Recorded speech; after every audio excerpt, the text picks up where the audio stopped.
With just 2 weeks to go until Election Day, we are kicking off results of our KOMO News Strategies 360 Pulse of Washington poll as we asked about the top issues for you, the voter. The poll was conducted between October 11th and 16th with 600 registered voters. The results have a margin of error of plus minus 4%. So we begin with the race for President of the United States. Our poll here found 55% of respondents plan to vote for Kamala Harris, compared to 39% for Donald Trump. 4% are undecided, while 2% plan to vote some other candidate. In the biggest statewide race on the ballot, Democrat Bob Ferguson and Dave Reichert are facing off to be the next governor of Washington. Our poll shows 51% of voters plan to support Ferguson compared to 41% for Reichert. 8% are undecided. Ferguson's run for governor means there will be a new state attorney general. Our poll found 48% of voters said they plan to vote for Democrat Nick Brown. 38% plan to vote for Republican Pete Serrano. 13% are undecided. And in the race for Commissioner of Public Lands, voters are more likely to vote for Democrat Dave Up the Grove over Republican Jamie Herrera Butler, 47 to 38%. 15% of people polled were undecided there. So how do people feel about the direction of the state, and what is the top issue for voters? KOMO senior reporter Chris Daniels has those numbers and the mood outside Seattle. Chris?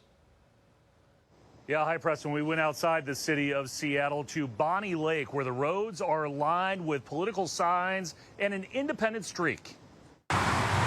Here in Pierce County, just off Highway 410, there is a pitch for sanity and greatness, with a viewpoint or two inside the lunch spot, the Bonnie Lake Tavern. People can't buy homes here in Bonnie Lake or anywhere because everything's so expensive. So we definitely need some new direction.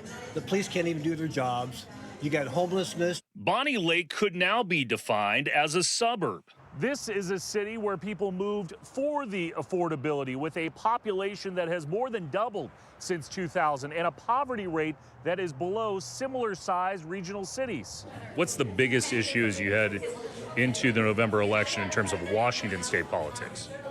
The economy and the way our state's being ran. Longtime resident John Johnson shares a view with the rest of the state. The Pulse of Washington poll shows most voters are concerned over the cost of living, with crime and homelessness more than 20 points behind, and a majority of voters believing the state is on the wrong track. It's derailed. I don't even think it's on a track. It's headed in the wrong direction. I'm not an Inslee person. I'm not a Ferguson person. Brianne Myers says she does not have all the answers and says the economy is her top concern, but that she believes one-time big city problems have also moved to this corner of the county. I'm from Sumner, 5 generations in Sumner, and we've seen more homeless people and crime than I've ever seen.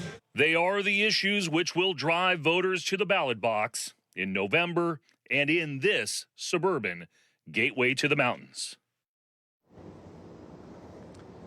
Tough to say how Bonnie Lake will vote in this election, but if you look at the precinct level details in 2020, it did lean Republican. And while Jay Inslee, the Democrat, won King County by 50 points over Republican Lauren Culp in 2020, he only won Pierce County by just 4 points. That's the story for now. Live in Seattle, I'm Chris Daniels, KOMO News. All right, thanks, Chris. We're joined right now by KOMO News political analyst Ron Dotzauer of Strategies 360. Ron, thanks for being with us tonight. You bet. So we just heard in Chris's story that 48% of people feel our state is on the wrong track. At the same time, the majority of people plan to vote for the same party that has controlled the state government for at least the past decade. Does that surprise you at all? No. Listen, the 42 right track, wrong direction question has been the same for almost 2 years. But the voters, for other reasons, have determined that at this point in their election cycle, they favor the Democrats over the Republicans in Washington state. And you can see from our polling across the board, Democrats are leading in every single race. Number one in the statewide race. Number two, they're the only ones that have favorable viewpoints by the voters, as opposed to leading ours all have unfavorable viewpoints. So it sounds a little odd, but it's actually, that's what the political realities have become here in Washington state. And new this year, the economy is back center stage. Top priority, as you heard from Chris's report. A lot of people talking about the cost of living, as the poll also discussed and found out, among all other issues, including homelessness and including public safety, which dominated headlines not too long ago. So in Yes. fact, the 54% is double what it was from the Yes, it same was. poll 2 years ago. Yeah, it is. How do you interpret that? Well, I think what's interesting, you've also seen a 13-point drop in naming crime as one of the top issues in Washington State. It was at 44%. I think it's now at 31%. And the economy, jobs, people's gas prices, their food prices, et cetera, have become the top of mind #1 issue in Washington State.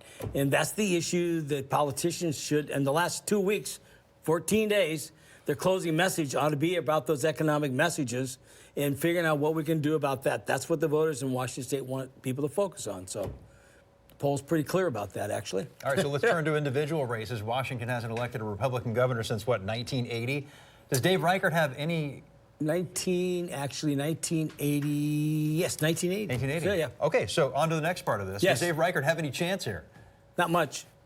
51-41 with 8% undecided. He'd had to get every single one of those undecided voters in the next 14 days. Very unlikely, if not necessarily impossible, but boy, there'd have to be a major shift. The problem, the headwind that he's got is twofold. #1, he's got Donald Trump in Washington State at the top of the ticket. That's an albatross, a political albatross around his neck. That's #1. And if he needs another kicker, he's being outspent by almost 10-to-1 margins in this race. And so money matters when it comes to winning campaigns. And so he has two things that are really working against him and his possibilities for success. Sounds like campaigns just don't want to spend that much in our state because they know what the outcome will be. So when you look at the statewide races, Ron, the big ones at least, do you think that there is a race where a Republican will come out on top? Are you mentally going through all of the races, going through all right the through your races head right now? and Yeah. it's I don't know that I see one. Okay, the possibility, and it's a slight possibility, is the land commissioner race because the Democrat doesn't have 50% of the vote, and there's 15% undecided, but he still has about a 9-point margin with 2 weeks to go. You'd rather be in his spot than Butler's spot, but that's the only race that I could see that something could change with 15% undecided, but highly unlikely. Okay, Ron Dotzauer, Strategies 360. Thanks once again for being with us. We appreciate it. We'll see you soon. Pleasure. Thanks, Ron. All right, stick with KOMO all this week for more Pulse of Washington results, reaction, and analysis. Tomorrow we'll be focusing on crime and public safety. For complete poll results and other information, just scan that QR code that you see on your screen. It'll take you to the Strategies 360 website.